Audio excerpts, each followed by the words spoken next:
Hello, it's me, Will, and real quick before we get started, I wanted to share a headline that just came across my desk. This is from Bloody Disgusting. The Trouble with Tessa, Screambox original series, premieres this summer. Huh. Interesting. A new TV series, like a small-town mystery? That sounds fun. Let's see. A 6-episode series, The Trouble with Tessa centers on disgraced documentarian Tessa Fowler, who unearths a box of old tapes, one seemingly capturing a murder, and sets out to unravel the dark secrets buried in this perfect town's past. Huh, wow. Well, the poster certainly looks nice, very mysterious, almost like a pulpy novel kind of vibe. I'm into it. Trouble with Tessa is directed by Dennis Kahlo, Bethany Watson, amazing, incredible cast and crew. Let's see, the Screambox original series is written by Will Rogers. I wrote this TV series? I've never written a TV series before. I am so excited to finally be able to share this news with all of you.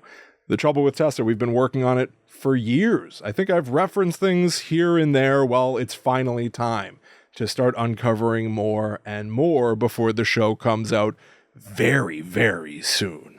I can't tell you all that much right now. I'm just very proud that this news is finally out there. But hey, we've uncorked it. There's going to be a lot more that follows, which is why I highly, highly recommend you go on Instagram and follow the show's account. It's The Trouble with Tessa. I'll have a link in the show notes below. That's where we're going to be putting the trailer for the show as it comes. Clips of the show as they drop. But also, I've been working on a little something that I think our crew, the Guide to the Unknown universe, I think all of you will greatly, greatly appreciate. Something that's online only that sort of goes along with the show. It'll make sense when you see it. I can't say too much. Nudge, nudge, wink, wink. Trust me. Go follow The Trouble with Tessa on Instagram. I cannot wait for you to see what we've been cooking up. Wow, it's been a long time coming. The news is finally out there. So much more to follow. But hey, I'll be sharing more as the news drops. But until then, enjoy the show. Yeah, I was picturing a milkman really driving a zombie milkman, but I guess that's not what people who drive that's Return of the Living Dead stuff. Yeah, totally. Zombie milkman. Yeah. I would love to see it. That I'd like to see. It just shouldn't be here. Yeah.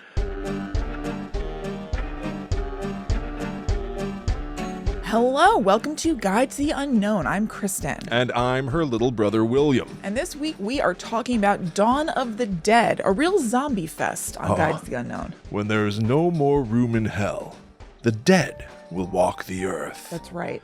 What's your history with Dawn of the Dead? I've seen Dawn of the Dead. Wow. I've seen the original. I've seen the remake. It's mad to me. Really? Yeah, I'm not super huge on zombies.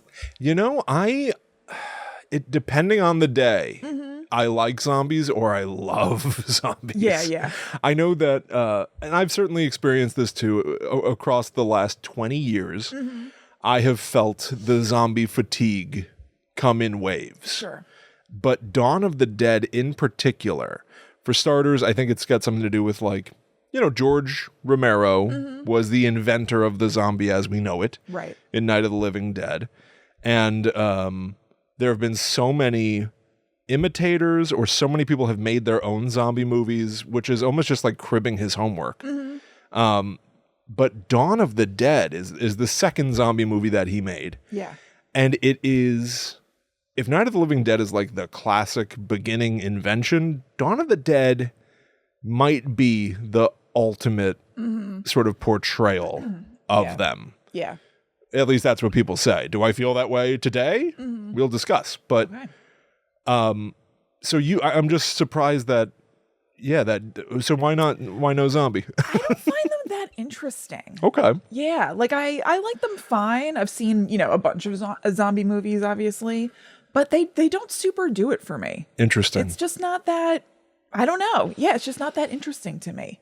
I think I'm less interested in a horde than one person who I'm like, oh, they have their own pathos and thing going on. Oh, in terms of like a monster or an evil. Yeah. Something that like you're avoiding or whatever. Like the mindlessness of zombies is a little bit less compelling to me. Zombie movies tend to be kind of actiony. Yeah, they just don't really they don't really do it for me. I can get that. It's almost like a zombie movie is almost like the complete role reversal of a typical horror movie, where it's like if you've got a singular person who's stalking you, you can wonder about their motive, their methodology, whatever. There's less like cool psychology going on to me. I guess there's usually psychology in the group that is obviously it becomes all about the humans. Yes, and hopefully that's interesting, but I don't know. Yeah, not that other movies don't have interesting, human victim pool characters. Yeah. But in zombie stories, that's like all you have. Because zombies are almost anonymous. Right. There can just be a million of them. Yeah, totally. Well, I'm excited to talk about Dawn of the Dead. I love Dawn of the Dead. Yeah. And I watched the original and I watched the remake. How about you? I watched the remake and I watched clips of the original. Fair enough. All right. So we're going to get into Dawn of the Dead. I've got plenty to say. Shocker. Yeah. Huge shockaroo. Yep. We'll do all that after this commercial break. Okay. Products. Consumerism. Yeah. Oh, these themes. How interesting that they should come up in this of all episodes and not all our other episodes. The 1978 Dawn of the Dead is like, we're going to start spoiler free, I think, the way that we always do. These movies, we're talking about 1978's Dawn of the Dead and 2004's Dawn of the Dead, which are totally different, but they share the same core premise. Zombie outbreak, group of survivors go to the mall. Yeah. That's the cleanest possible spoiler-free explanation. I feel like everybody knows what that is. If you're not on board with that premise, I don't understand why. It's just kind of fun. But George Romero had in like Night of the Living Dead, he'd had like, not only was that movie like a lot of fun, but it had this whole like social commentary thing that of like they had a lead character who was black. And then in the 60s, that was like kind of unusual to just have like the protagonist of the story, the hero character, be a black man. Yeah. And that movie ends in a pretty controversial way. And off of that, George Romero, weirdly, you make a movie and it's praised, it seems, but somebody screws up and doesn't put the copyright on it, so no one's making money from it. Right. Night of the Living Dead famously is like brutal. In the public domain, it belongs to us as much as it belongs to any company. I could literally just drop the entirety of Night of the Living Dead in this episode and it's totally fair game. We are like zombies taking bites out of it. Yes. In fact, we even streamed ourselves watching Night of the Living Dead a couple years back, which I plan to put on the feeds. Yeah.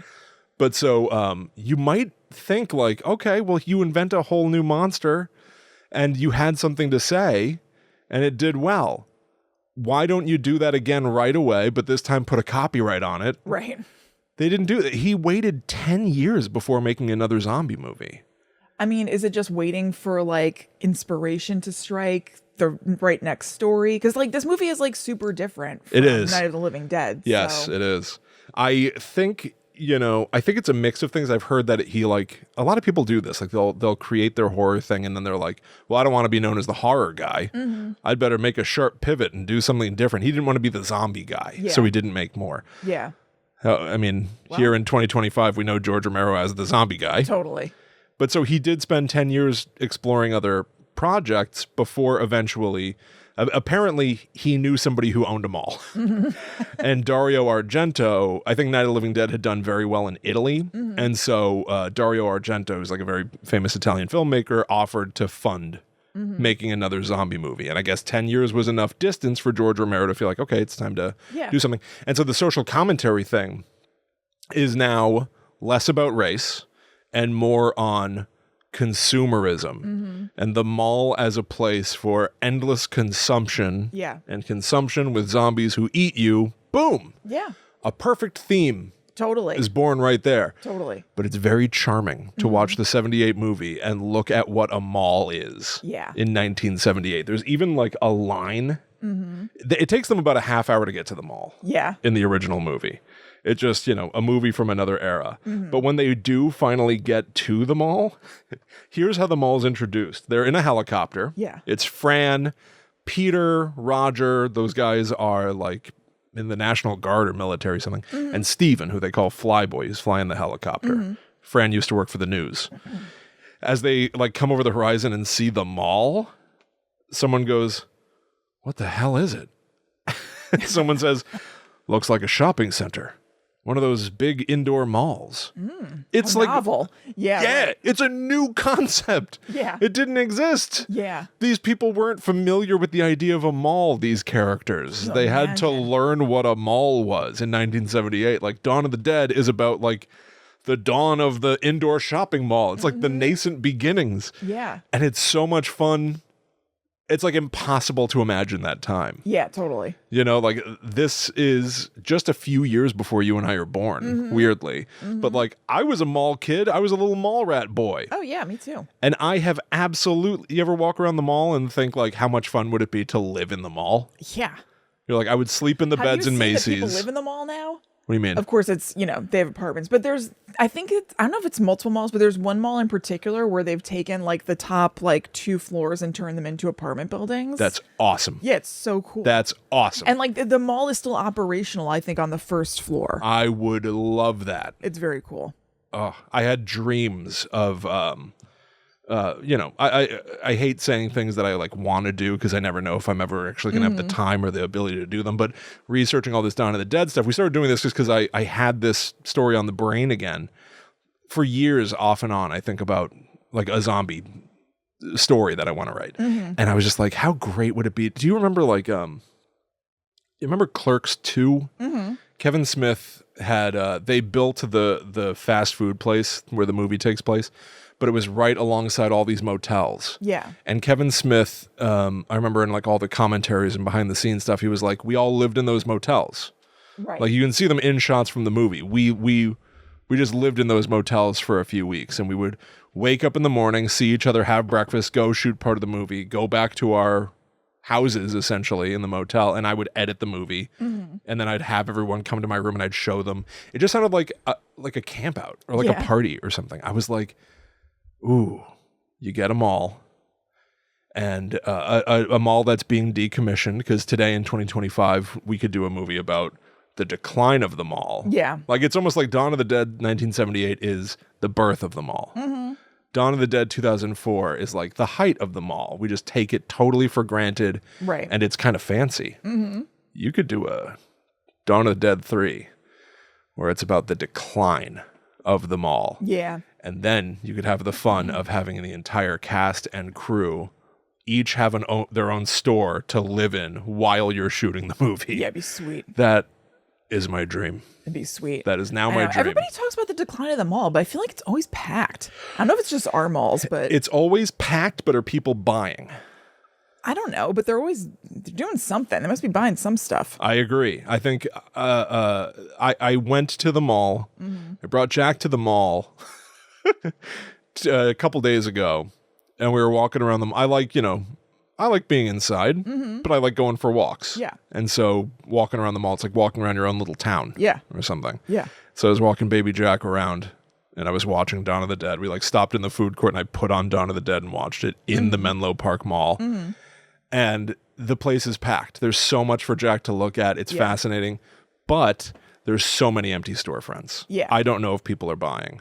I think that people congregate because I think a mall still serves a social purpose, but I don't know if the money is there. I think that even brands might operate stores in the mall just for like marketing. Go home and shop online if you got to, but you can see it in person at the mall. I'm sure it's definitely declined. Yeah. The amount that people spend there. I walked around the mall and I was thinking about Dawn of the Dead in their show, so I was like, why don't I do a little experiment? I was like, how would I live in the Menlo Park Mall during the zombie apocalypse? And I was like, where are the supplies? Where's all the food? What do you need? So like, what do you need to survive?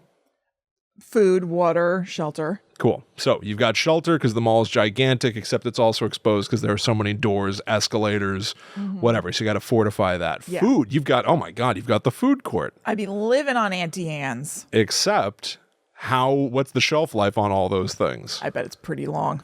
You think so?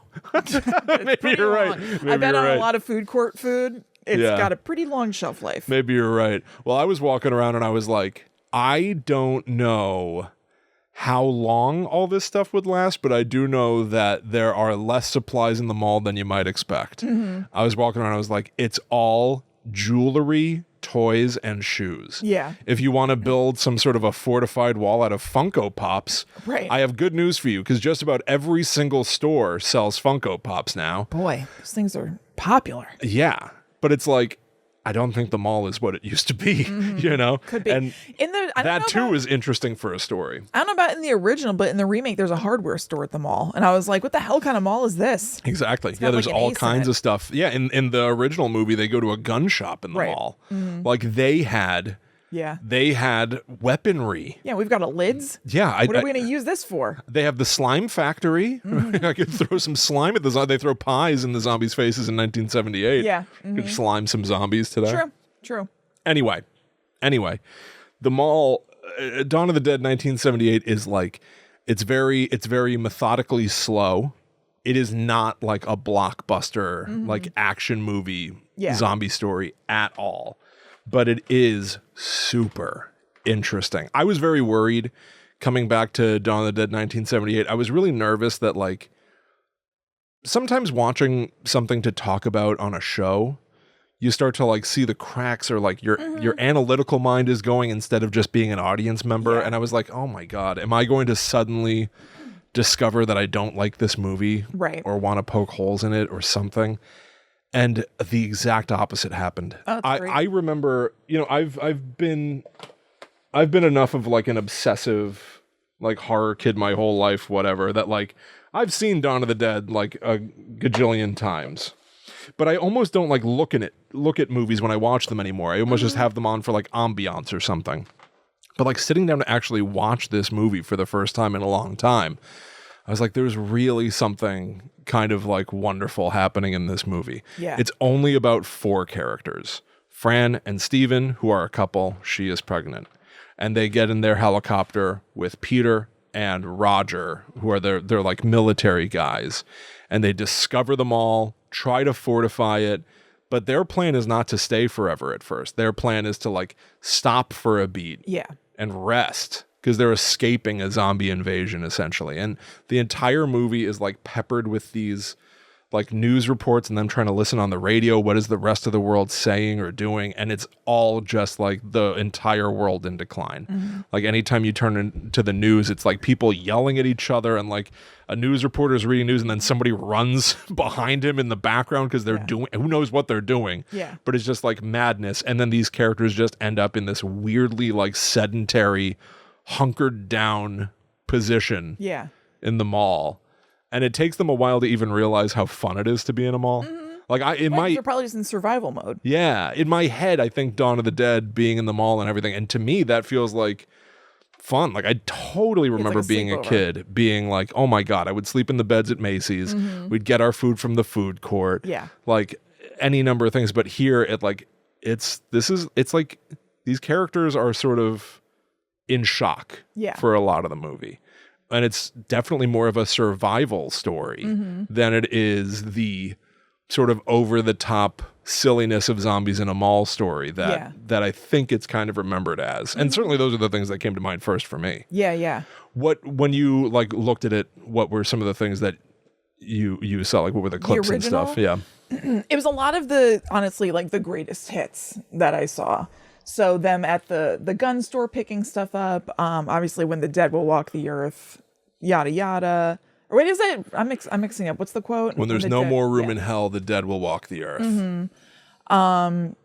So nothing that I can think of that like super stood out. It really just washes over me. I don't know what it is. Like, it really doesn't. It's like watching a fake documentary. Yeah. There's something about the way that like George Romero shoots the movie. And like I can't speak too much about cinematography or anything like that. But like you get the impression that he just sort of like set up situations, filmed it all, and then just kind of cut together the best series of events later. Yeah. Like sometimes it almost feels like you're watching surveillance footage of them all. I was also surprised. There are like a million versions of the full movie on YouTube. Oh, are there? I thought that I would be able to find like, oh, the greatest moments from Dawn of the Dead. And it was just like Dawn of the Dead remastered, this version, that version, whatever.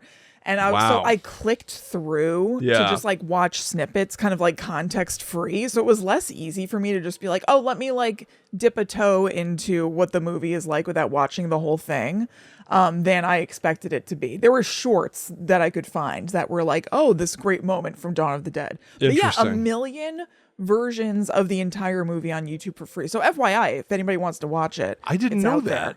I didn't even bother looking. I bought it. Oh, you did? Yeah. Oh, I mean, you told me you had it on I had like a Amazon, discount. but I thought maybe you already had it. No, I got it. I had a discount thing that made it like $2. Okay. Or something like that. So it wasn't a big deal. But it anyway. I still, this is like, for a long time, the movie was not available. Like it was not, you couldn't buy it. Yeah. They weren't pressing DVDs anymore. I think something weird is going on with the rights. There's some weirdness over who owns. It's like the opposite of Night of the Living Dead. It's like Night of the Living Dead, everyone owns it. And Dawn of the Dead, like I'm not sure who owns it, but somebody made a DVD, but it's only available over here. People sell it online for like hundreds of dollars. Yeah. I had the like ultimate DVD set at some point, sold it off. But yeah, I was like, in my head, that still is the case. Yeah. So I was like, I watched some of it on my like my disc here, but then like I was out in the world, so I was like, oh, it's only $2 if I get it on Amazon, so I'll just do that. Yeah. Didn't even occur to me to think like what modern people do is like just see if someone pirated it on YouTube. Well, whatever. I was worried I was getting ripped off, by the way, on Amazon. I don't know if this is still a thing, but like I bought the movie and then I realized that like the like photo of like the poster for the movie is like some random guy kind of like thumbs upping or something. It's like, no. Did I accidentally buy someone's like review of Dawn of the Dead? You remember like people have done that before. You know what I'm talking about? Yes. Where somebody is like, this is Casablanca. Yeah. And then you realize like, no, it's not. It's like someone's like student film of Casablanca or something like that. And they just put it on Amazon and no one pays attention. So whatever, you can accidentally buy it and they'll earn money. But no, it was the movie. So I have no idea what was going on there. Yeah. But yeah, it's on YouTube. Yeah. Okay. Yeah. I mean, some of them that I saw were that weird thing where it'll be like a room and there's a TV in the room that that's playing it or whatever to get around like copyright things. But no. Oh, that's so much better than watching it officially. Yeah, Wow. totally. That's so stupid. But no, there was some that's just like the movie. And I was like, oh, okay. I'm gonna spoil 1978 now. Yeah. Obviously, I think it's pretty clear that I recommend it. Yeah. I think that it is the definition of watching an older movie, and for a lot of like people today, like you might need to make sure you get in the right mindset that you're watching something that is not, you know, the modern storytelling convention. It doesn't move a mile a minute. Yeah. It is long. It is slow. Slow down your pulse a little bit and like just kind of sink into it. And it is so enjoyable. It's so, and yeah, it's like silly and there's stuff to make fun of about it. But like, this is like the perfect example of like, if I'm enjoying something, I can ignore any amount of problems. Totally. And I mean, problems in quotes. Like, you're making a zombie movie in 1978 and you've got a relatively low budget. You can't CGI zombies that you're decapitating. Yeah. You can't just keep setting everyone on fire. It's not safe. So there are like full-on moments where like people are fighting the zombies. And there's one moment in particular where someone goes to like punch a zombie and it's all happening in camera and it's a human playing a zombie. So he doesn't punch the zombie. Yeah. He kind of hits the zombie with like his forearm and then they both fall down. It's like the most comedically. Stuff like that can be like really fun though. Yes. I was just like. It can add to it even if it's in sort of like a removed or meta way or whatever. Absolutely. We're just like. Right, you're making a movie. You had to figure out some way what can you do? To show violence without actually hurting each other. So that's what you did. All right, I'll accept it. Yeah. Moving on. But it's also full of such great, like, you know, I think that this is way past passe. But the, like, how would you survive a zombie apocalypse? Yeah. man, this movie is like this and Night of the Living Dead, obviously, but I think these are the movies where like all of that started. Because in Dawn of the Dead, they're like, we've got to lock the doors, like we have to go in together. We need to, lock the top bolt of the door. We need to get semi trucks to block the exterior doors of the mall. Like you watch like their bit by bit process of securing the place before they can really live in it. Totally. And it's so interesting to see like their thought process and like how things can go wrong. One of the characters, again, we're in spoilers, Roger, is sort of he's less methodical. And so when they're getting trucks to block the doors, they literally have like Ken Foree is driving a big rig. Yeah. And then Roger gets in another and they drive them over to the mall. He parks like a huge tanker 18-wheeler truck in front of a door, Roger. And then he climbs out of the window and into the window of Ken Foree's truck. And they go back to this like trucking depot to go get another. And Roger is kind of like not paying attention or something. Or he's getting a little cocky because zombies are slow. Right. And it's easy to get around them in this movie. And so he doesn't hear it when a zombie basically is able to like start sneaking up on him. And bit by bit, eventually he just gets grabbed. Yeah. He gets bitten. And in 1978, like watching him sort of become increasingly infirm and eventually die, like it's a pretty famous, shot of Roger sort of rising from the dead eventually. And his face is almost like dry. Yeah. It's like white, caked on powdery makeup, but it just makes him look like desiccated. Yeah. And he just looks so empty. And it's that perfect moment in a zombie movie of like the guy you knew is gone and he's a monster now. Yeah. And similarly, Steven, Flyboy guy, I don't think I've ever seen a better zombie performance in my life when he eventually dies. And he comes back as a zombie. His like one foot is almost essentially broken underneath him. So he's like staggering, walking on the side of one of his feet. Yeah. His arms, he looks like he's like experiencing rigor mortis while he's walking. And it is so effective and great. Yeah. Those are like the two ultimate zombies of the movie. And everyone else is just sort of like gray or like light smurf. Yeah, yeah. Like they're like blue and the blood is like orange red. It's like so. Yes, I know. The blood is like, so bizarre, so great, and such like an awesome sort of like concept.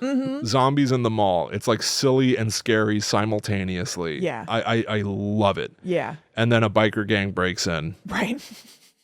And they throw pies in the faces of zombies. And one guy puts his arm in one of those blood pressure cuffs. And wouldn't you know it, zombies come up and eat him and rip his arm off.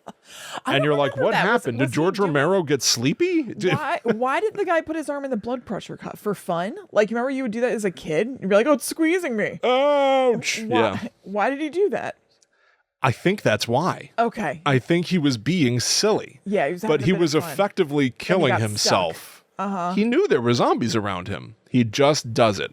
It's not the time for fun. It's not the time. I think George Romero's perspective on zombies is not what everyone wanted them to be. You know what I mean? Yeah. And like as much as he invented the zombie, it's fascinating to watch Night of the Living Dead and Dawn of the Dead and realize that some of the things that people would later criticize zombies for, especially criticize George Romero for, like by the time that you get to later movies of his, zombies are intelligent. They're using weapons, they're using tools, and people are like, well, that's so stupid, he's ruining zombies. Well, if like you go back to Night of the Living Dead, the first zombie you ever see picks up a brick to break a window. George Romero's creatures always had some sort of a lingering intelligence, like sort of memory. But I think he also viewed them as inherently a little bit comedic. And a lot of people just don't want that to be the case. He mixes his comedy with horror in different amounts than other horror comedies. He like makes it silly. Right. He makes it slapstick versus something like Return of the Living Dead, where you can have comedy pockets and then, dramatic pockets that are somewhat distinct and amplify each other. George Romero will literally throw a pie in a zombie's face and expect you to laugh, I guess, but it's very, very bizarre. Yeah, it's a little silly. But ultimately, it's just, and people have criticized this too about Dawn of the Dead that I've seen, this biker gang breaking in, including Tom Savini, who's the makeup effects artist, like a legendary makeup effects guy. He, people have criticized that, like, well, what, this biker gang just comes out of nowhere? Like, it's like a weak conclusion. It almost has nothing to do. It's like almost a non sequitur. Sure.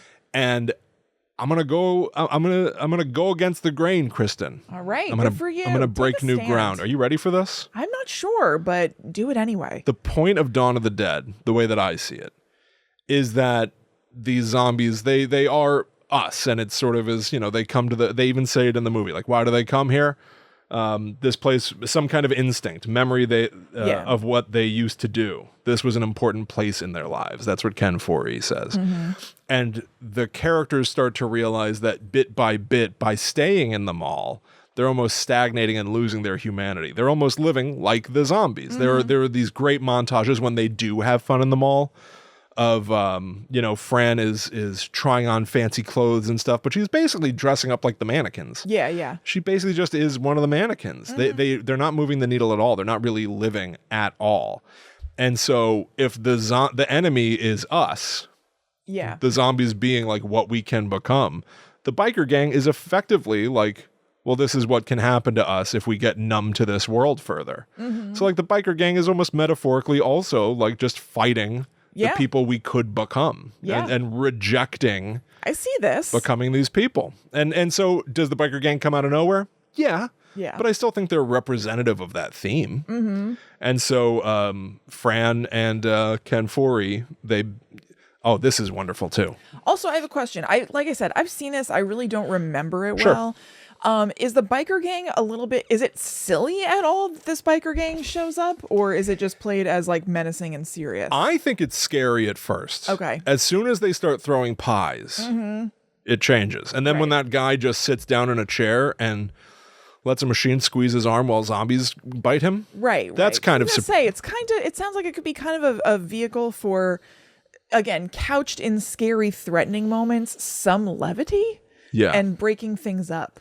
I don't... Because it's so contained, the mall. It is. You know? Yes, it is. And there are criticisms too about the 2004 movie. Like, what do you do with Act 3 of this zombie in a mall story? How do you get him out of the mall? Both movies have been criticized. Yeah. The biker gang is initially kind of creepy. So what's going on is that they've landed a helicopter on the roof of the mall. And Fran is saying to Steven, I want to learn how to fly that helicopter. Yeah. Because if anything happens to you, the rest of us are stuck. And so finally, he does teach her how to fly the helicopter. But by taking the helicopter out, they're spotted. Yeah. And the biker gang basically just follows where the helicopter lands again and realizes, the mall. Yeah.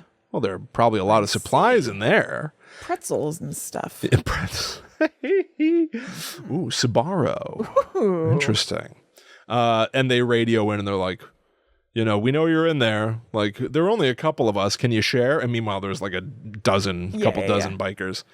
And the military guy is kind of like, they're lying. Like, he just knows they're lying. Yeah. There are more of them than they're letting on.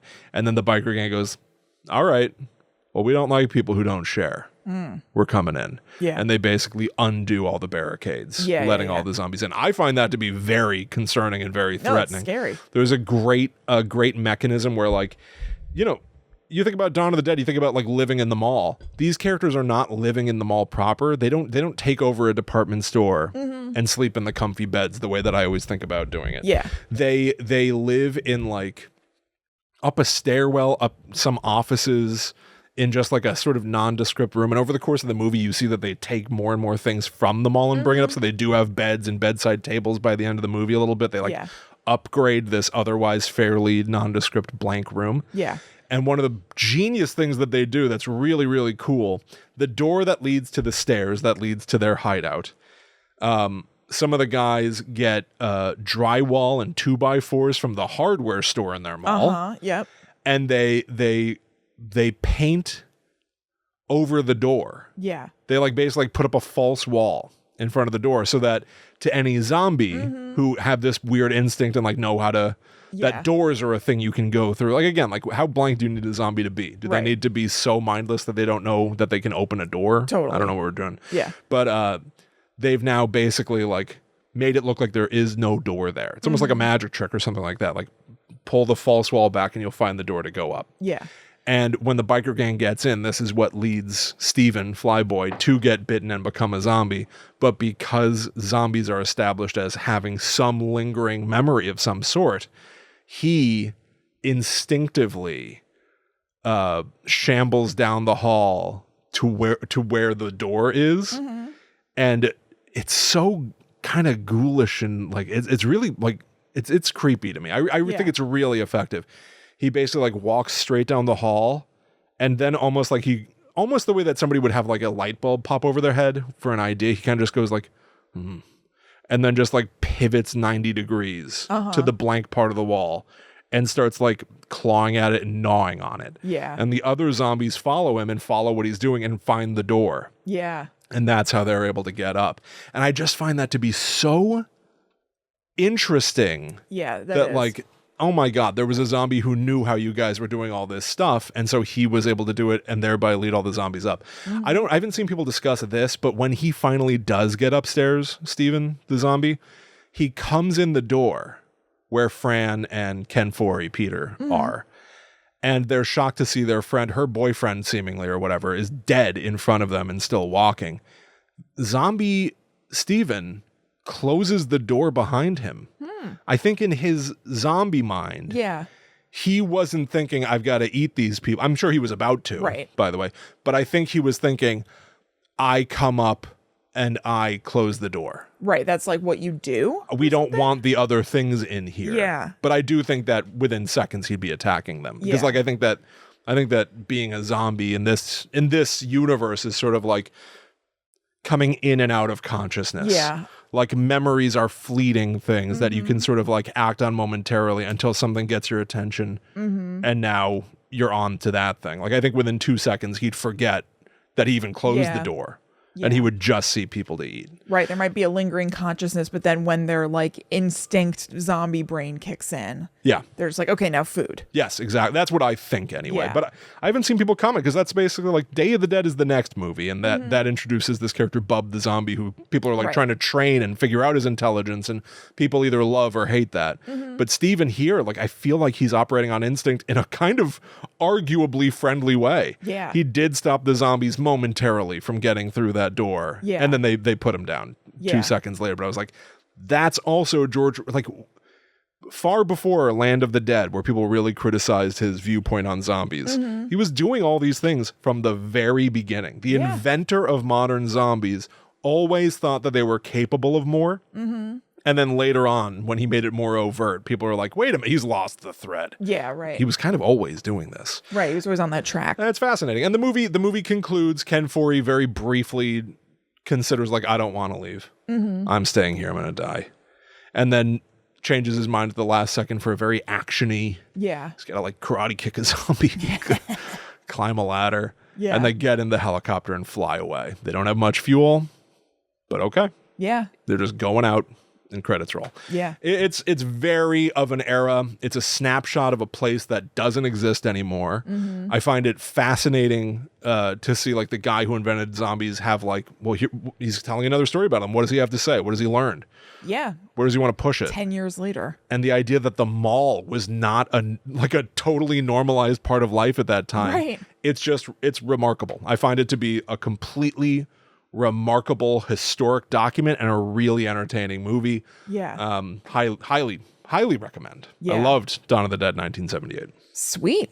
Excellent. All right, well, we're going to talk about Dawn of the Dead 2004, which I think is much more controversial than Dawn of the Dead 1978. After we let you know about patreon.com/GTTUpod. This is where you can go to get our second weekly podcast, The Netherworld Dispatch, which comes out every single Monday. We have a number of different tiers that you can check out. You can see which one works for you.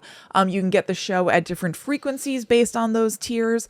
Our premier tier is the Demon tier. That's the one where you get the show every single week, so you can begin and end your week with us. Yes, enjoy your own private premiere. Ooh. Every Monday. Ooh, for an episode nice. of the Netherworld Dispatch, a freshie. Yeah. Delivered right to your iPod? That's how I understand it. Your Zune? Your Zune? Yeah. Coming soon. Yeah. The most recent episode of The Netherworld Dispatch is episode 213, titled Take This Yummy Quiz. Kristen, what was the human thing? So there's something called human design, which is like a combination of astrology, but then it also takes like chakras and other things into account. And I wanted to explore that with Will, and it turned into us taking BuzzFeed quizzes that were primarily food-based. I greatly enjoyed myself. Go check out that episode. It's sitting there waiting for you, as will new episodes be waiting for you every Monday if you hit that demon tier. Patreon.com/GTTUpod. And thank you so much to everybody who already backs us. Yeah. And everybody listening right now, quite frankly. Thank you, honestly. If I'm being honest. We love reading reviews. And so I have a doozaroo here from Monster Manson. Manson? Yeah, Manson. I was worried it was Mansion for a moment. Monster Manson. Like a cozy chat with your besties. If you're like me, your favorite memories with your friends involve tangents, debates, and endless riffs about every topic under the endless umbrella of spooky. Discussing the conspiracy theories around The Shining while sitting at a greasy spoon late at night. Debating which horror movie monster would win in a fight while shopping for plants at a hardware store. Listening intently while your friend regales you with lore from a series you could never quite get into but always wanted the skinny on over drinks at your favorite dive bar. Guide to the Unknown has captured this vibe and put it into podcast format for the masses. Do yourself a favor and give them a listen. 5 stars. That is so nice. Thank you so much, Monster Mansion. Monster Mansion. Thank you so much. This is like our review. Yeah. You know, this is like a movie review on a podcast. Like this would be on the back of the box. Yeah. This would be on the seriously. inside jacket of our book. No kidding. Thank Absolutely you so fantastic. much. Thank you, Monster Manson. If you're enjoying Guide to the Unknown, please consider leaving us a review on Apple Podcasts, where you can type up something that we may read in the future, or you can give us anywhere from 5 to 5 stars on Only Spotify. accepting that. Yes. And once again, as Monster Manson points out, this show is for the masses. Yeah. You know, That's people, right. What people say about like theater, like Shakespeare was for the masses. It wasn't for the elite. You know? I would certainly say we're not for the elite. Our so I would listeners agree with that. are elite. Yeah, absolutely. But Absolutely. this show's for like, you know, Joe Schmo? Meatball. Like, Yeah. you know.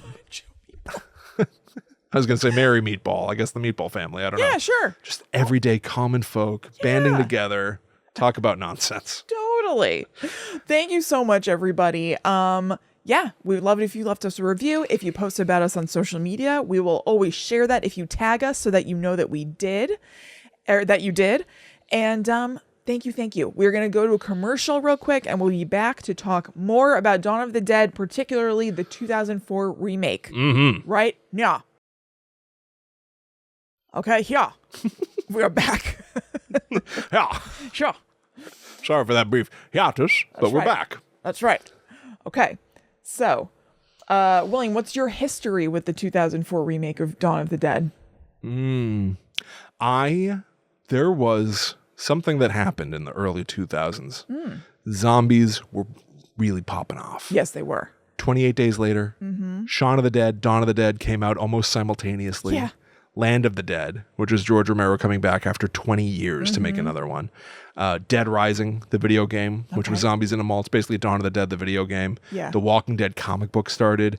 All of this happened between the period of 2002 and like 2006, I want to say. Yeah. During that 4-year period, I was Mr. Zombie. Yeah.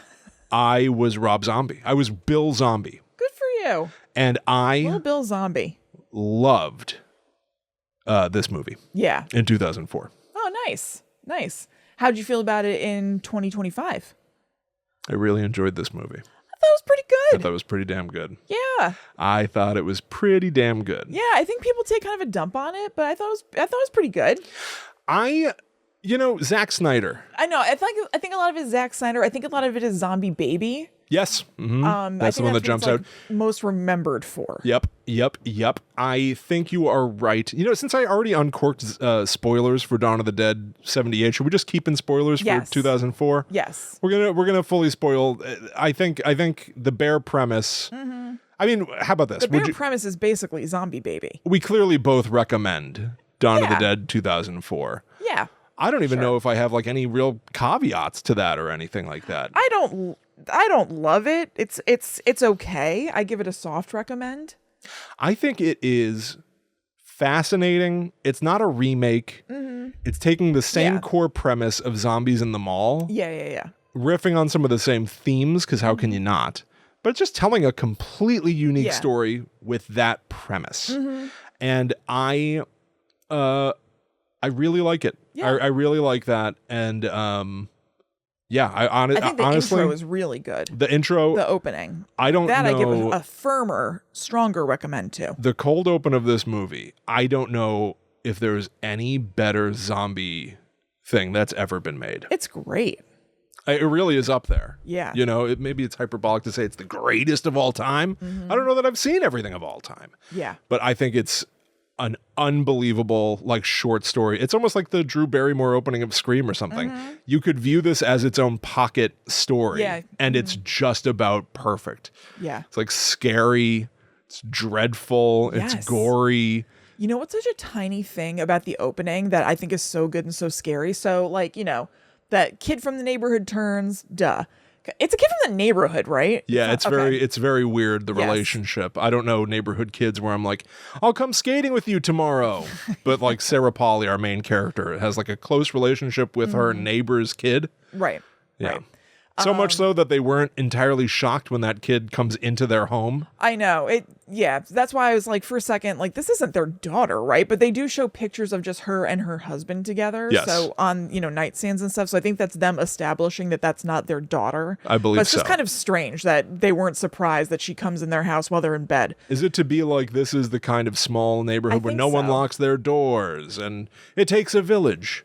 You know, maybe that believe. girl's mother, like her parents work a lot of hours. And so Sarah Polley has said, come over anytime.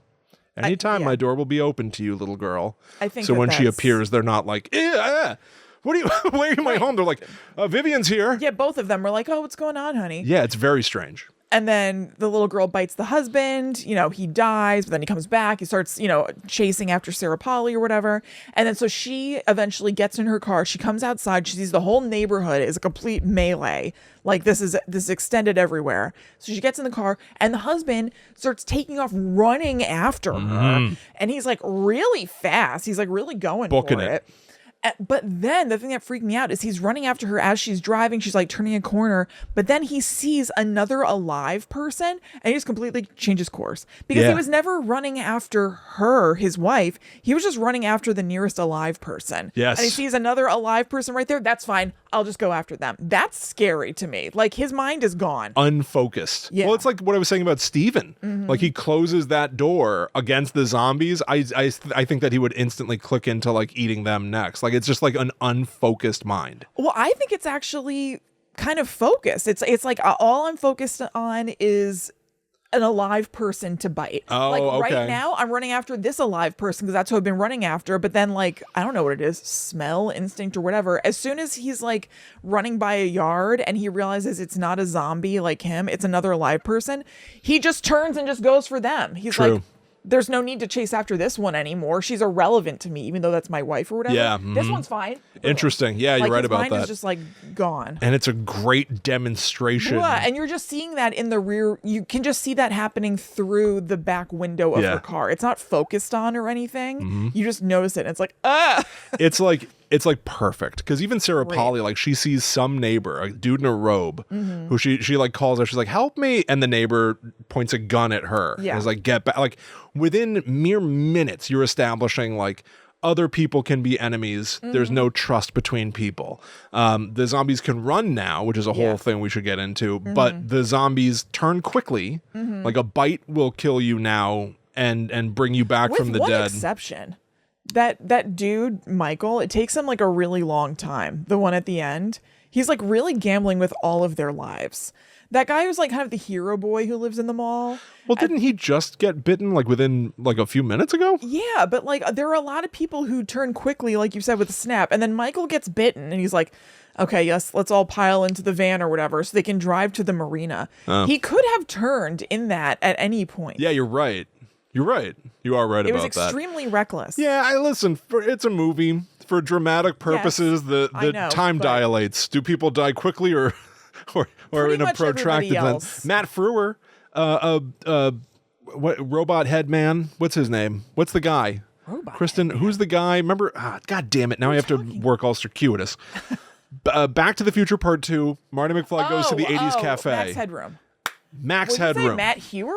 Matt Frewer. That's the actor's name. Oh, okay. He threw up. Oh. He gets sick because he gets bitten by a zombie. Yeah, yeah. Matt Frewer has he's like Roger from the original movie. He sort of like dies slow and his makeup's all like scary Oh, that looking guy. as Yeah, he yeah, dies yeah. slowly. Right, He's like right. the sad Is dad. he Max Headroom for real? That's Max Headroom. Really? Yeah. Oh. Yeah. Huh.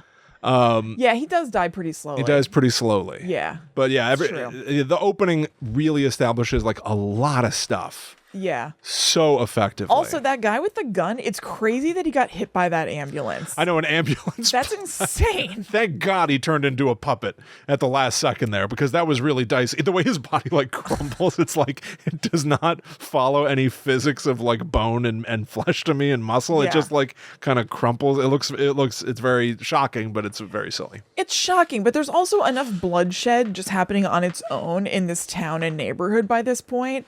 Why this ambulance hits this man? I mean, good thing, because it saves Sarah Pauli. But I Yes. was like, aren't you here to save people? Like, why'd you... Maybe there was a zombie in the back of seems the ambulance needless. that's getting at the driver. That's totally true. Maybe the person driving the ambulance isn't even an EMT. Maybe it's somebody who jacked the ambulance and is trying to get away. Fun. It's That's just a good point. It's just Would love a shot of madness. the driver of the ambulance with like a little hat. Well, I guess I'm thinking of like a milkman. a little hat. Yeah. Is that where you were gonna go?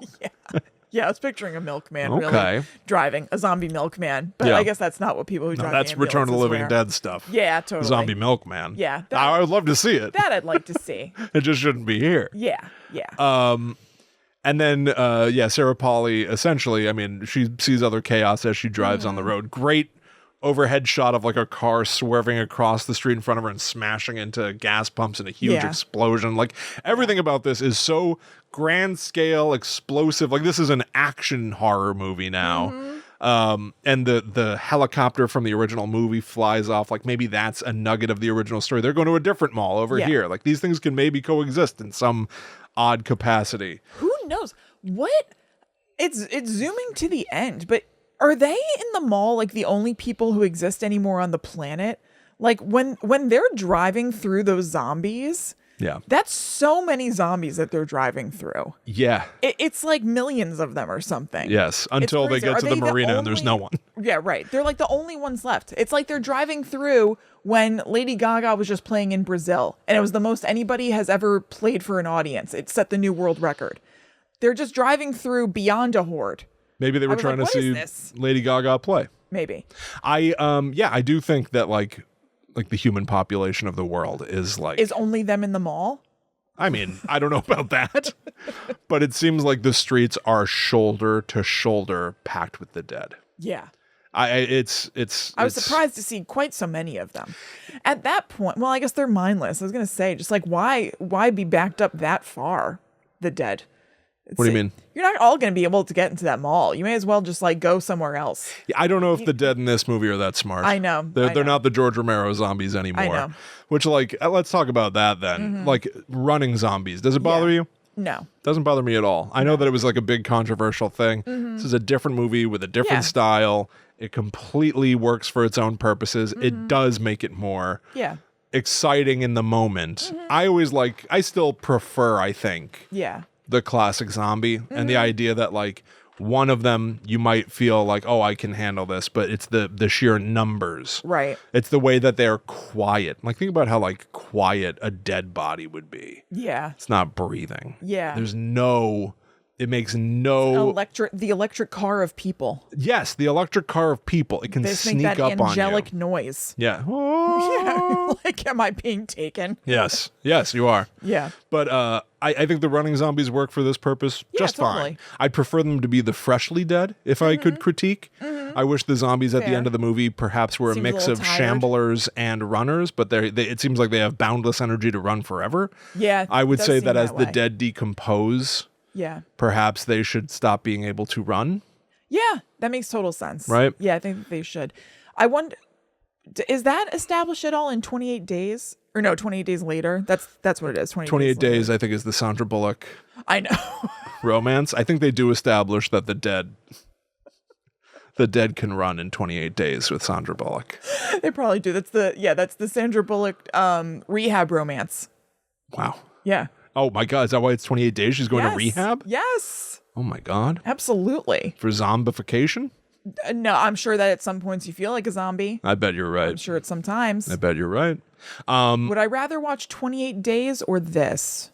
I don't know. I'd have to give 28 Days a look again. And I will. Did you know that they're finally there's a sequel to 28 Days coming out Oh, later after this all year? this time. Ray Fiennes is in it, looking buff. Is Ray He Fiennes got in buff that? for it. Yeah, he's in 28 Years Later. Oh, really? Yeah. You remember how in Harry Potter, but in Harry Potter, when he's being Voldemort, there's one point where he like takes his arms out of his thing. It's like, ew. Like, look at his human, like, sinewy arms or I whatever. don't like seeing parts of his body. I don't like that either. No. But I have this caftan that I wear in the morning instead of like a robe or whatever. And sometimes I do a morning stretch and I'm like, ew, I'm like Voldemort when you see his arms. Ew. Because it's kind of like drapey like that. You're like a gross. dark wizard. Yeah. It's got those big sleeves and stuff. I love it. But when I do that, I'm like, ew, I'm making the Voldemort motion. Ugh. Yeah, Repulsive. I know. So Sarah Polly ends up getting to the mall because Ving Rhames sees her, and they just get to the mall. Don't worry about it. Within 15 minutes, they're at the mall. Yeah.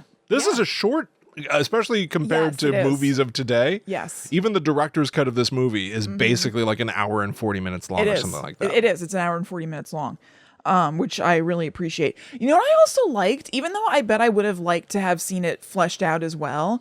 I enjoyed that Zack Snyder and James Gunn, who wrote the movie, put all the business about like what the virus is over the credits. They were just like, let's just get right to like zombie time. Yeah. Like rather than like dwelling on like, what is this virus? Is it airborne? So like the credits are happening and they're just the beginning credits are happening and it's just interspersing news footage of being like, press conferences of being like, is it an airborne virus? We don't know. Do we, whatever. And they just get all of that business out of the way and it's not dwelled upon. I thought that was a cool choice. I totally agree. I think that I think a lot of people say that this is Zack Snyder's best movie. I think I'm one of them. I think that this movie is fleet of foot.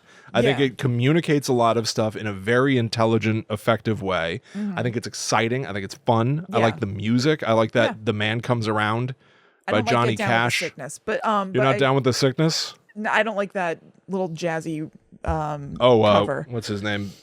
Arnold Fats or something. What's his name? Who did that? But other than Richard that, Cheese. Richard Cheese, Down with the Sickness. What a name. Come on, get down with I the don't like sickness. that. But otherwise, I do like the music. Yeah, I remember that being a funny gag 20 years ago. Yeah. 20 years later. Yeah. Yeah. Down with the Sickness. It went on forever. It was like the entire song. Oh my in the God. middle of the movie. Oh my God. Well, that's of him doing that. That's the fun montage. Yeah, I know. I can understand, but even that, like, I don't like the song. I don't like Down with the Sickness. Yes, I did have that Disturbed CD. But Down with the Sickness. It's a zombie movie. Yeah. The Sickness, Kristen, the Sickness. Of course. And then a silly version of it while the characters are doing the mall thing of trying on clothes and having fun and playing with toys. Could it have been half of the song? All those scenes of Mekhi Phifer having a great time playing with toys. I love Mekhi Phifer. I love Mekhi Phifer. I love him. I could not hate more where his story goes. Me too. It's in this movie. Yeah. A blight. It is a blight. Yeah. Yeah, he doesn't get to like really do well, he does a lot, but like what he has to do in this movie sucks. But just in general, I love Mekhi Phifer. Did you know he was on ER? No, I did not know that. Mom's been watching ER. Actually, I think she finished it. And Mekhi Phifer was in that. Interesting. No, I've never seen ER. He should be in like everything. He's great. I like him quite a bit. I like our Survivor group. Yeah. 78, you had 4 main characters. You got to spend time with them, get to know them, sort of. This, we've got like a whole cast of people, some of whom you only get to know through like a few lines apiece, but you get the gist of them all. Like truckers and factions, the security guards who run the mall and think that they can push these Survivor guys around and they're going to be like the tough Yeah. macho guys, the machismo coming off of these guys. Yeah. Did you think that guy Michael, who I talked about, was kind of the main guy? I thought he felt like Steve Coogan and Tim Roth mushed together, but softer. A soft Coogan. Does that resonate? Coogan's not soft? I suppose he's soft. Quick check. Well, You think not even- Steve Coogan is some hardened? Well, no, but even just talking wise, I think Coogan is a little bit like ha he ha. Oh yeah, he's a lot. Yeah. You know what I mean? Yeah, I can get that. I'm on board with that. Sure. Yeah. And Tim Roth, yeah. Yeah, a soft Coogan Roth is what I felt Michael thought. Michael was played by a soft Coogan Roth. Yeah. That's how he felt to me. And then I had this moment, and this is not to denigrate this woman whatsoever. It was just me having like a strange just moment. And it made me think something funny. Okay, when we are introduced to the trucker lady or whatever who like brought a new batch of people in. Yeah. They just kind of cut to her, and it's I guess it was that it was a new person in our midst and something. I don't know what it is, but she just looked like an extra to me for some reason, or somebody who like, you know, or just reminded me of somebody who wins a walk-on part or something. Just for this moment, she ends up getting integrated, and I didn't feel this way, but just for this moment, I was like, who the hell is this lady? She just didn't like feel natural. And I thought, I love it when this happens, when you're just like, this person doesn't feel right. Why is this? And then you find out later that there's some reason. Yeah. And I was thinking I would love if that was us. If there was just some movie, but then there's just us in some weird role or whatever, and it sticks out. Like, we're not trained actors. We're not like movie star hot like all the other people in it, but they've just tried to smush us in there. We're just the Jay and Silent Bob of some movie. Yeah, and it's just like, something feels weird here. I can't put my finger on it. It's us being like, well, I don't know if there's room in the truck. Or whatever. Look at the camera a little bit. Yeah. It's like not lingered on, but there's something weird. And I would like if I watched a movie and it's just you in there. Well, you know integrated with the rest of the people, but you're just a little off. You know my dream. And I want that. That I want to happen, but I don't know. I don't have the skills to make it happen. Mm-hmm. So Night of the Living Dead is in the public domain. Yeah. I want, during the scenes where people are like boarding up windows, I want it to cut to us in black and white, integrated perfectly. Just going, why isn't anyone listening to me?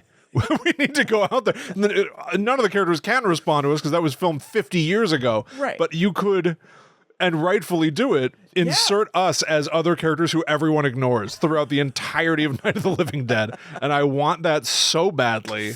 I have no idea how to do it. Yeah, this is along the same lines. I just wish there was a movie. If I was watching this movie, but we're in the crowd of people who are survivors, and, you know, everybody's talking about something, but we're just in the crowd just being like, yeah, but just acting a little bit too much. It's like not quite natural. Yeah. I think we should listen to Michael. Yeah. It contributes nothing. Who are these two? Doesn't actually affect anything. Something feels funny about this scene. What is it? It's because we're in it, like squinting. Right. Like, what? And just not right. I clogged the display toilet again.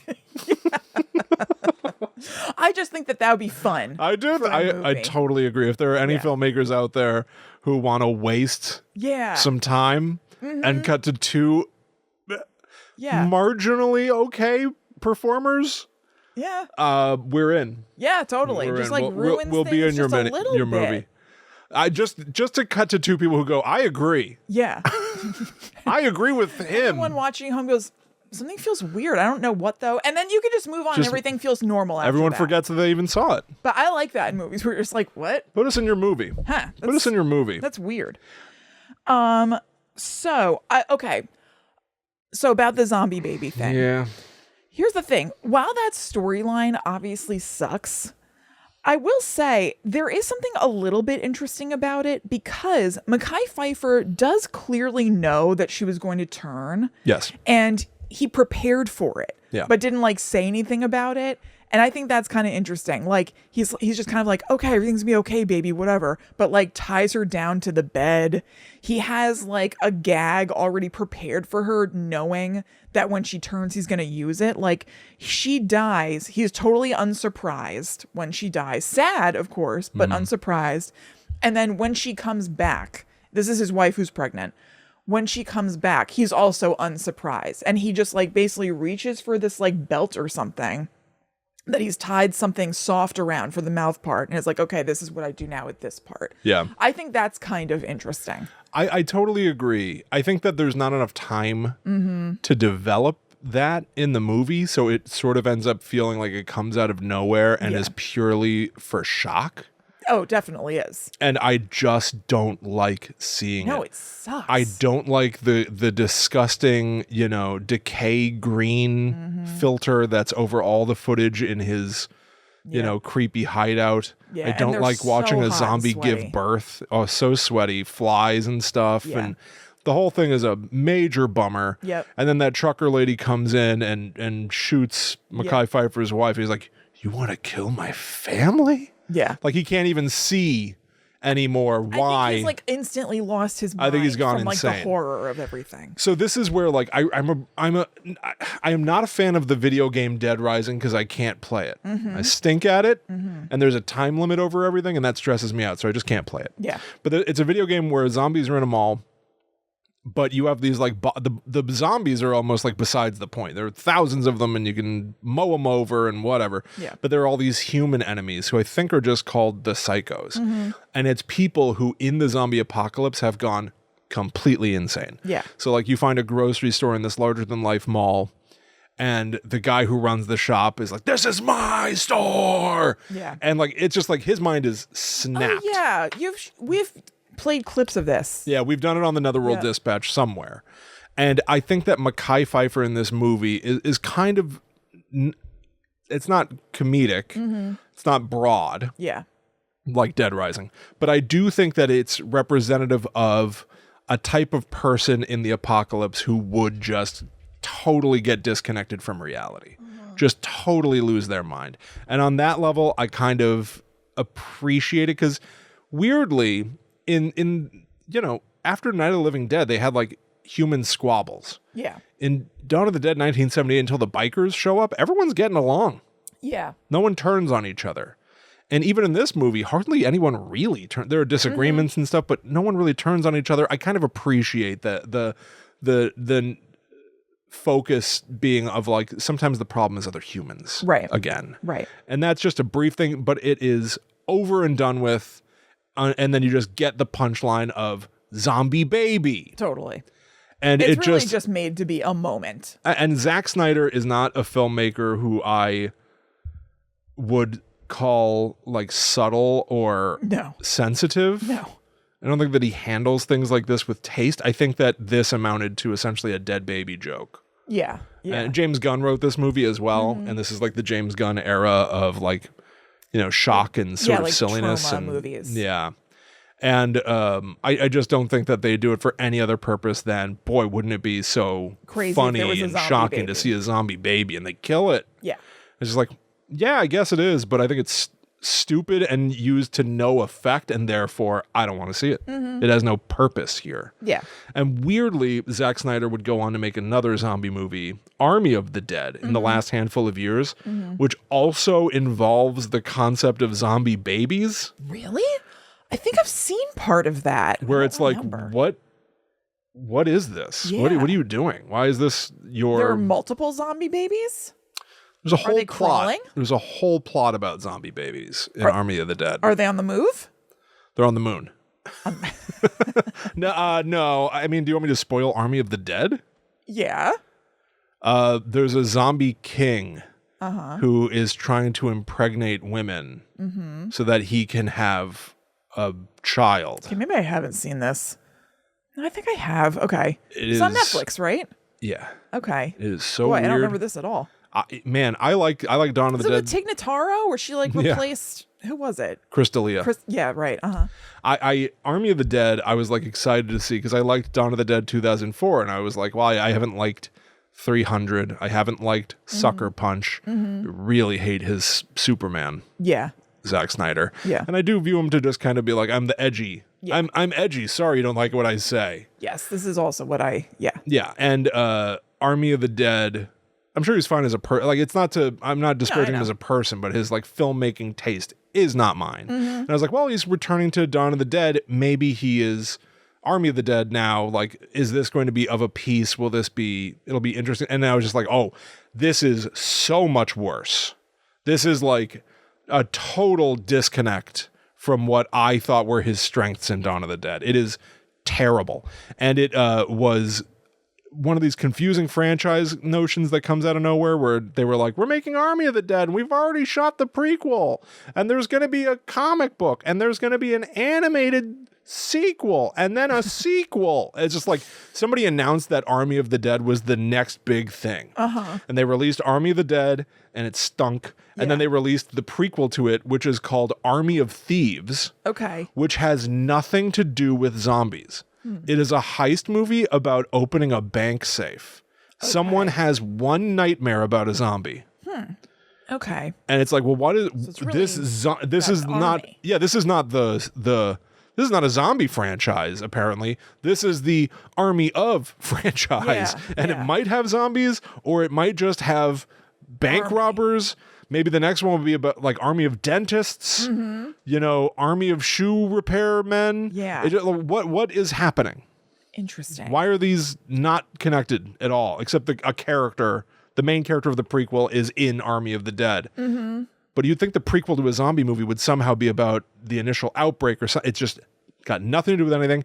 And then big shocker. Yeah. They folded the whole thing. No animated sequel. No more. No nothing. So did the zombie king who wanted to make a lot of babies, did they indeed have zombie babies? I believe my recollection is that there is a zombie fetus shown. Okay. All right. I only saw the movie the once, and I just was kind of like, what? They brought Richard Cheese back. Did they really? Yeah.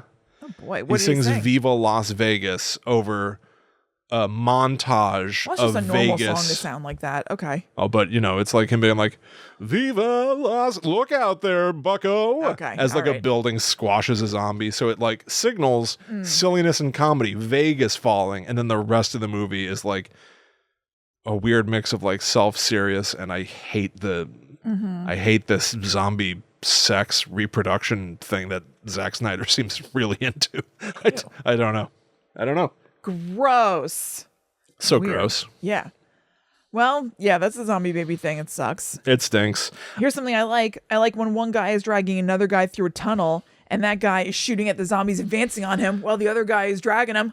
Beam, beam, beam, beam, beam. Now, of course, that guy eventually dies. Of course he does. But still. But it's very... He put up a good fight. That was a fun little fight premise. You know, E. there he's making those sounds. Yeah. You know, in the 78 movie, the guy Roger who gets bitten first of the group of four, he is like dying slowly, but they keep bringing him into the mall for supply runs and stuff. They just have him in this like little 2-wheel cart. And so he can fire at the zombies in his little cart thing. It's the same kind of premise. Yeah. But it also occurred to me in watching it this time, Fran is pregnant in that movie. And at some point she's pushing him in this cart around. And I was watching that in the food court at the Menlo Park Mall after just walking around the mall pushing Jack's stroller. And I was like, wait a minute.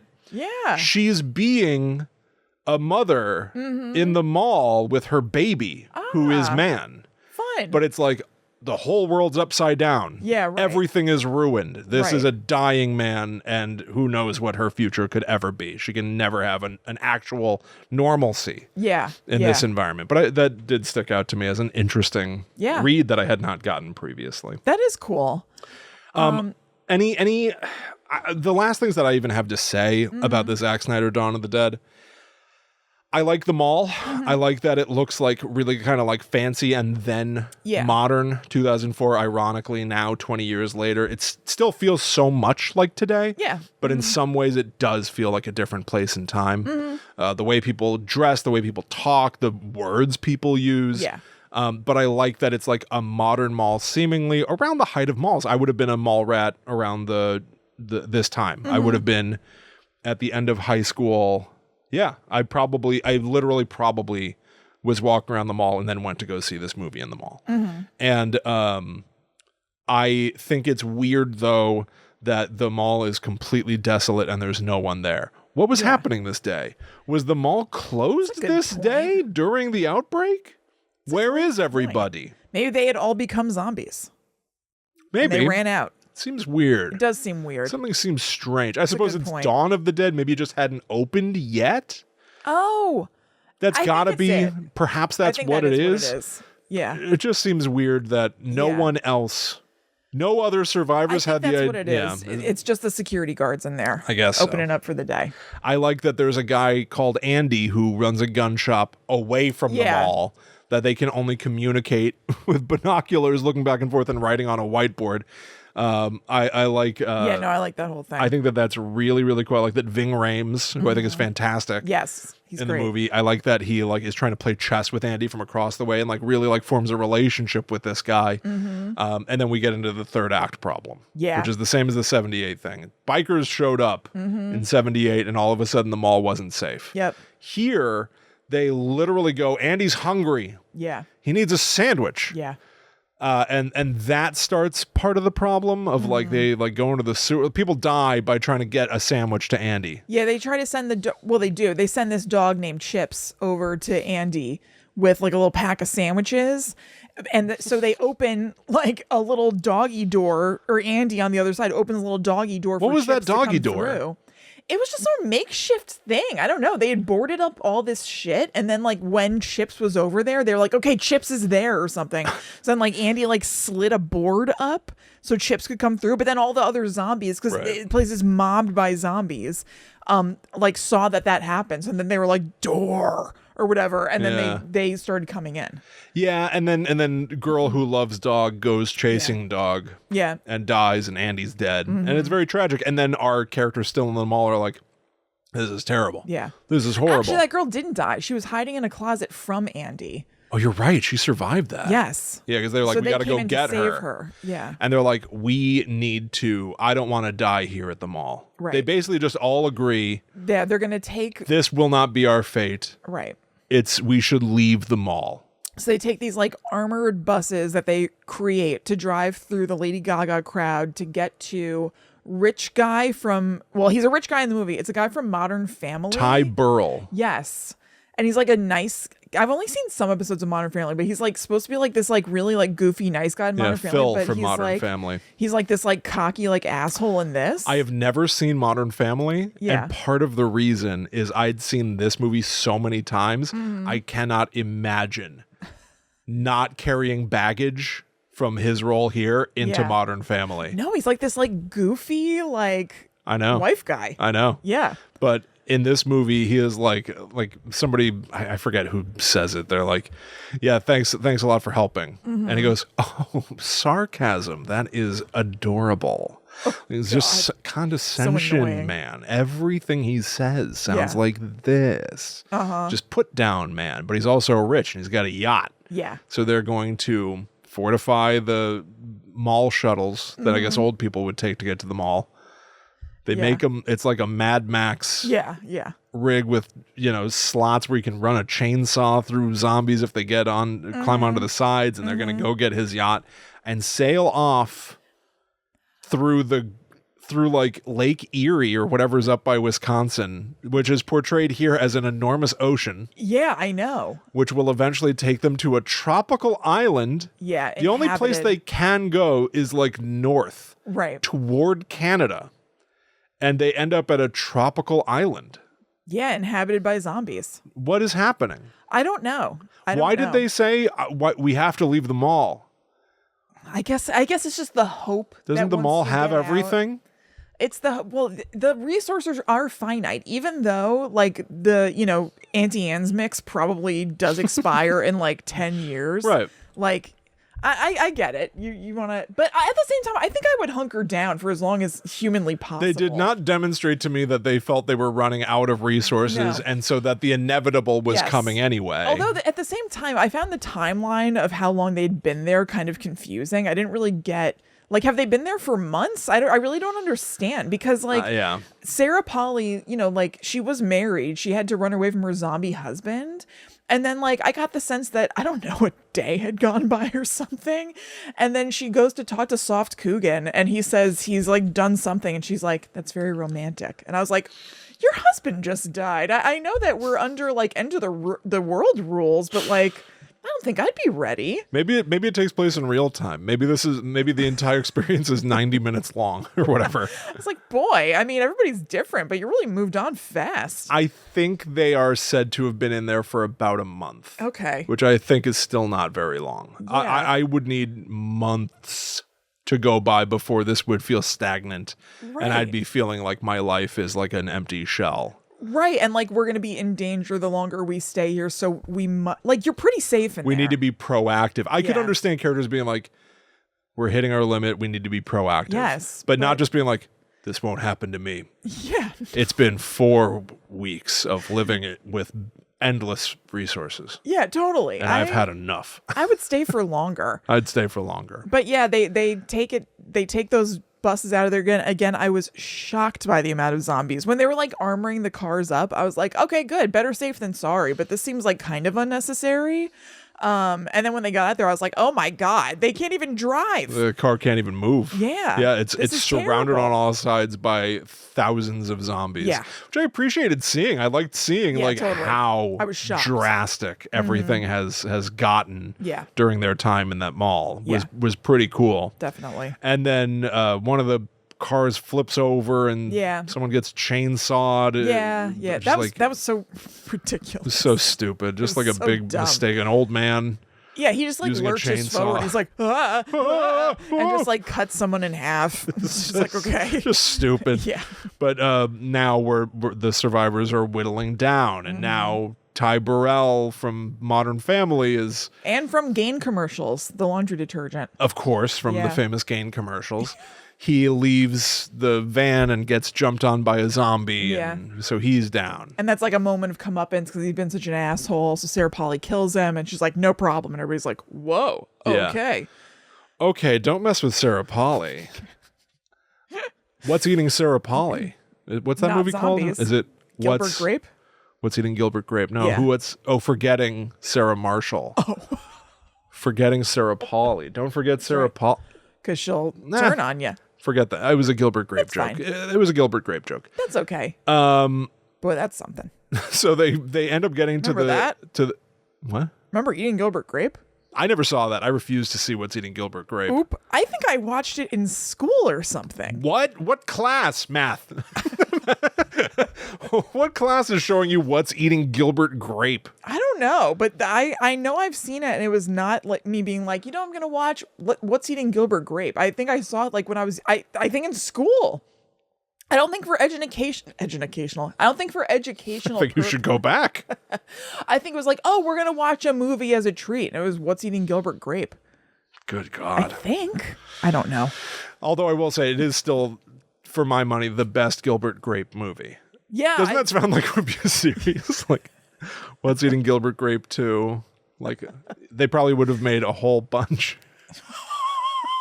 Good for you.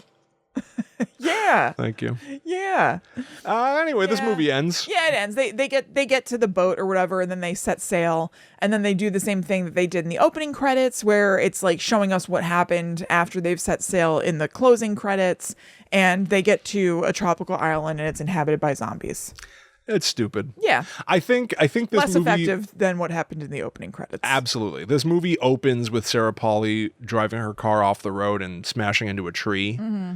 And that's what happens at the beginning of Night of the Living Dead. Mm-hmm. And this movie ends with them getting to a tropical environment, which is where Day of the Dead begins. Oh, okay. So I don't know this, but I wonder if they wanted to essentially bookend Mm-hmm. this Dawn of the Dead with a nod to the original Night of the Living Dead. Yeah. And at the other side, bookend with a nod to what would have come next, a Day of the Dead remake or something. Maybe. It doesn't feel impossible. I don't know No. why there's a tropical island north of Wisconsin. Yeah, yeah. It's all I can figure is just a little artistic I license. think so.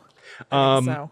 I am still very, I think, broadly positive on this movie. I think it's fun. Yeah. I don't think it has the intelligence of the 1978 movie. Mm-hmm. I think that it recognized the strength of the core premise Mm-hmm. and utilized like the filmmaking chops of the day, 2004, Yeah. to like dial things up to 11. Right.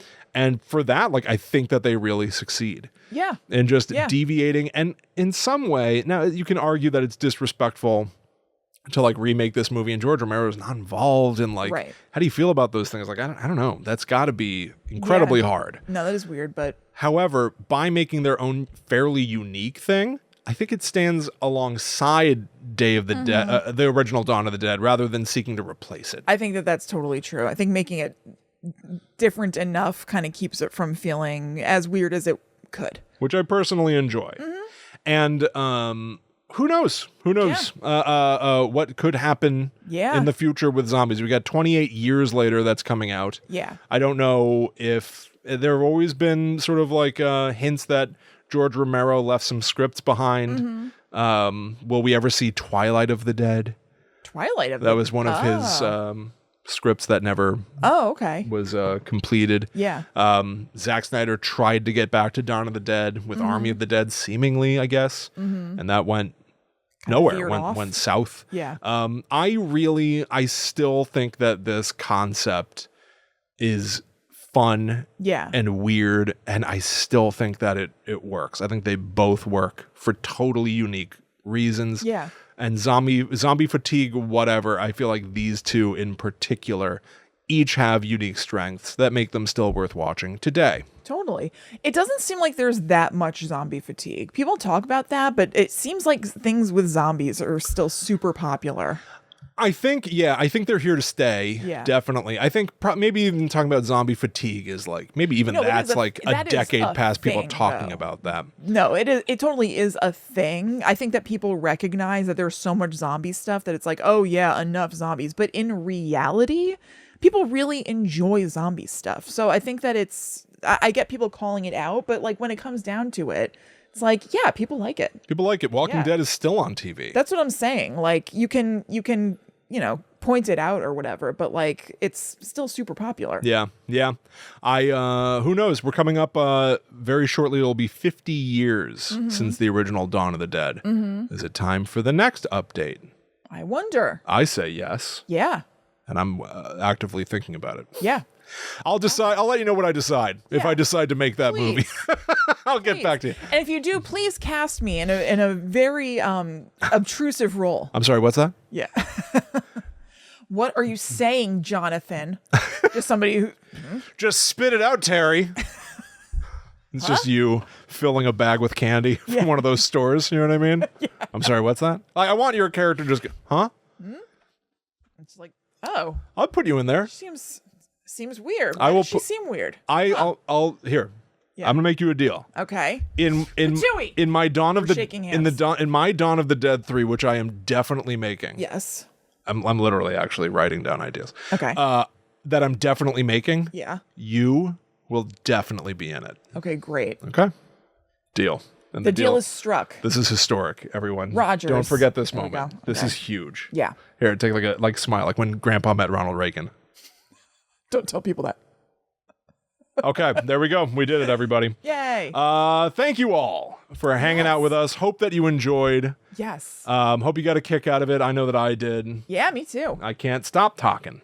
I know. But I'm about to. Zombie. Patreon.com/GTTUpod. If you enjoyed Guide to the Unknown and you're in a position to support us, we would greatly appreciate it. Just the way that we would appreciate anybody who could rate or review us on Apple Podcasts, leave stars on Spotify, spread the word, share with your friends. Just put it on in a room and leave the room. That's fine too. That's fine. Yeah. Go to like a Starbucks or whatever and just start playing it on your phone at full blast. Yes. Okay? Yeah. Go to the mall. Recommended. Sometimes they have those mall TVs. Oh, yeah. Now, just start putting the YouTube version of our show on all the mall TVs. Now, that's how you support. That's an invasion. Oh. Ooh. The next plague. It's us, bro. Yeah. We got this. On the mall TVs. All right. So thank you so much. You can also follow us on social media. We are at GTTUpod everywhere, and we are also there individually. I am at Chillin' Kristen. I'm at The Myth Traveler. So we'll be back next week to talk about, oh my God, I don't know what, but it's going to be so scary and interesting. Woo. Until that time comes, we must travel. Back to the netherworld, go we.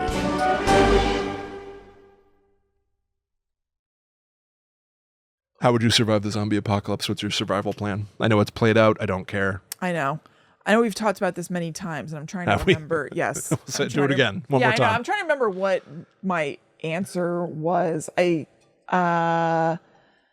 think I would try to... Too late, you're dead. Yeah, I don't remember. I was just... You're dead. You just got eaten 50 times over. You know what I was doing? I was hearkening back to the last time we talked about this, and I know that we talked about getting in an RV and going somewhere. And I was trying to remember, was that what my original answer was? Whatever. I don't know. Yeah. Yeah, I think you're dead. Yeah. No, I'm definitely dead. Yeah.